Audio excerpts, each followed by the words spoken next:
RD विभागर engineer बड़ बाबू माने निघोड़ नीति रे बिना कौनसी फलक चली रास्ता काम। जाजपुर जिला दानगदी ब्लॉक अंतर्गत कियांछर ग्राम पंचायतर ब्रह्मणीपाल ठारू ओस्तपाल पर्यंत चली रास्ता मरामती काम देखा मिली प्रबल अनियमितता। आरडी विभागर कौनसी अधिकारी उपस्थित न थाई चली रास्ता पिचु काम। रास्ता काम अति निम्नमान एवं डस्ट को भल भाव सफा नक राति अधिया पिचु पड़ुथिबार देखि धूलिया पशीर ग्रामवासी प्रबल विरोध करिबारु ठिकादार बाबू माझी एवं तार सहायक गोष्ठी ग्रामवासी को ठेलाफिला करिथिबार देखिबाकु मिलिछि।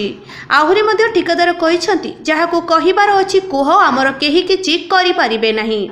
जेई को फोन जगे आमे पचारिबारु से कहंती मु सेठी थिली काम बंद करिके आसीछि काम हेउनी।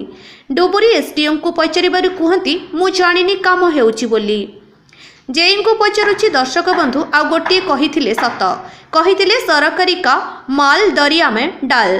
तेबे देखिबाकु बाकी रहिला केबे भांगुछि निद ना पैकेट गरम करिकि सोई रहुछंती।